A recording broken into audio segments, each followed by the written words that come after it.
तुमच्याकडेही जर गव्हाचं पीठ असेल आणि 2 अंडी असतील ना, तर ही रेसिपी संपूर्ण नक्कीच पहा. हाय हॅलो नमस्ते, मी पूजा आणि बरंच काही या यूट्यूब चॅनलवर तुम्हा सगळ्यांचं अगदी मनापासून स्वागत करते. तर बघा, त्यासाठी आपल्याला सगळ्यात आधी एक पसरट असं मोठं भांडं घ्यायचे. त्याचबरोबर गव्हाचं पीठ घ्यायचे. आता तुम्हाला किती क्वांटिटीमध्ये हा पदार्थ करायचा आहे त्यानुसार तुम्ही पीठ कमी जास्त करू शकता. मी इथे वाटीने मोजून पीठ घेते. आता बघा, हा पदार्थ मी 3 जणांसाठी करते आहे, त्यासाठी मी इथे जवळपास 1.5 वाटी इतपत पीठ घेतलं. हे पीठ गव्हाचं आहे. तर पहा, हे चाळून वगैरे घ्यायची गरज नाही आहे. तुम्ही आहे तसं घेऊ शकता किंवा तुमच्या गव्हामध्ये खूप जर कोंडा असेल तर चाळून घेतलं तरी चालेल.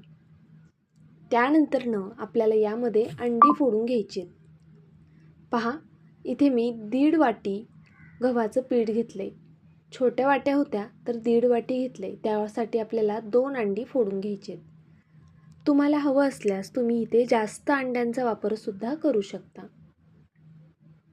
तर इथे मी 2 अंडी अशा पद्धतीने फोडून घेतली. त्यानंतर यामध्ये बारीक कट केलेला कांदा घातला. सोबतच एक लहान साईजचा टोमॅटोसुद्धा संपूर्ण बिया काढून बारीक कट करून घातला. त्यानंतरनं यामध्ये आपल्याला छान टेस्ट येण्यासाठी मॅगी मसाला घालायचा आहे किंवा तुम्ही पावभाजी मसाला, पनीर मसाला कोणताही जो तुम्हाला आवडत असेल नेहमी तो घालू शकता. थोडीशी हळद घातली. सोबतच यामध्ये थोडं लाल तिखटसुद्धा घालून घेतलं. तिखट तुम्ही तुमच्या आवडीनुसार कमी जास्त करा. मी जवळपास अर्धा चमचा लाल तिखट घातलं आहे आणि कसुरी मेथी घातलेली आहे. जर तुम्हाला कसुरी मेथी घालायची नसेल तर तुम्ही कोथिंबीरचा वापरसुद्धा करू शकता. चवीनुसार मीठ घालून घ्यायचं. मीठ थोडं जास्तीचं घालायचं. हे बॅटर आत्ता एवढं दिसतंय, पण आपण ज्यावेळेस ह्याला मिक्स करू ना हे थोडं जास्त होतं, तर मीठ तुम्ही तुमच्या अंदाजे घालून घ्यायचे. अगदी थोडं थोडं करून यामध्ये पाणी ॲड करायचे आणि हे पीठ छान असं एकसारखं हलवून घ्यायचं. पहा, थोडं थोडं करून पाणी घातलं ना तर या पिठाच्या गाठी होणार नाही आणि आपल्याला हे छान असं मिक्स करायला सोपं जाईल. तर अशा पद्धतीने बघा, मी अगदी थोडं थोडं करून पाणी यामध्ये ॲड करत गेले आणि हे पीठ तयार करून घेतले. अशा पद्धतीने हे बॅटर आपल्याला खूप घट्ट ठेवायचं नाही आहे आणि अगदीच पातळही करायचं नाही आहे. मी तुम्हाला शेवटी दाखवते आपल्याला कशा पद्धतीने हे बॅटर हवं आहे. तर पहा, इथे मी दाखवते तुम्हाला. आता या पद्धतीनेच आपल्याला असं थोडं दाटसर असं हे बॅटर तयार करून घ्यायचं आहे. तुम्ही यामध्ये तुम्हाला आवडतील त्या भाज्यासुद्धा ॲड करू शकता. जसं की गाजर असेल, सिमला मिरची असेल, कोबी असेल, अगदी कोणत्याही भाज्या. साधं पनीर जरी तुम्हाला यामध्ये घालायचं असेल तर ते सुद्धा तुम्ही किसून किंवा अगदी छोट्या तुकड्यांमध्ये कट करूनसुद्धा घालू शकता.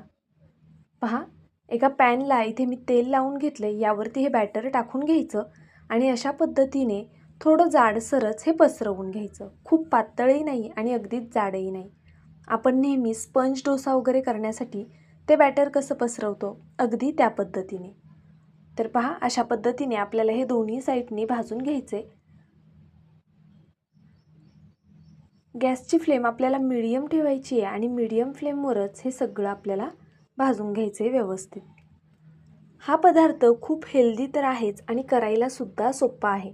जास्तीचा वेळ लागणार नाही. पहा, तुम्ही फक्त काही भाज्या कट करायच्या आहेत, पिठामध्ये घालायच्या आहेत, अंडी घालायची आहेत आणि हा भन्नाट असा नाश्ता तयार होणार आहे.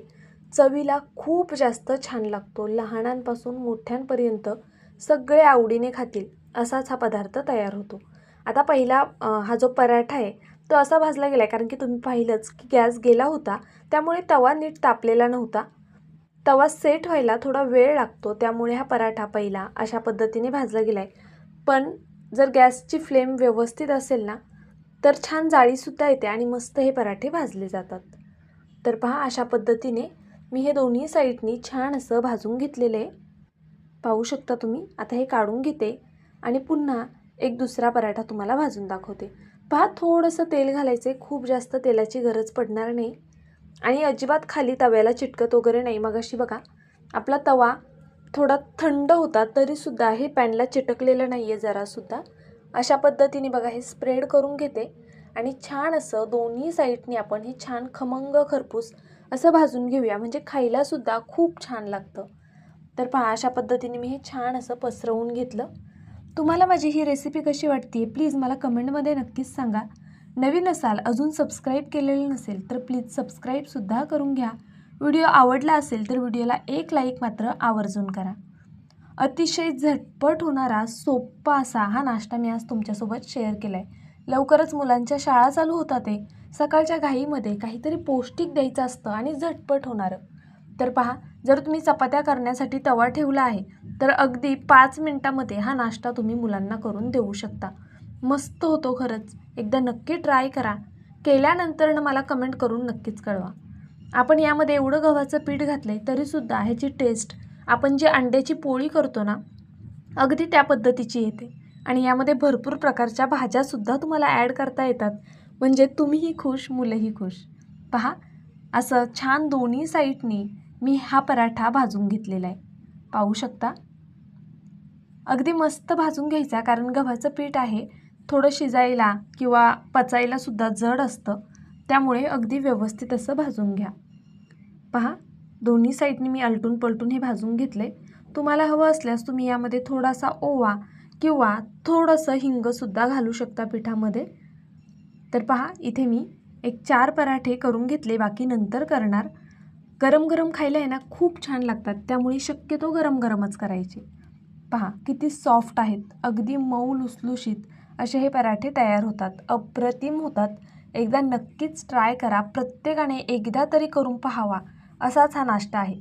एकदा केलात ना की आठवड्यातनं 3-4 वेळा हाच कराल, कारण पोटभरीचा आहे, पौष्टिकसुद्धा आहे आणि अगदी कमीत कमी वेळेत होणारासुद्धा आहे.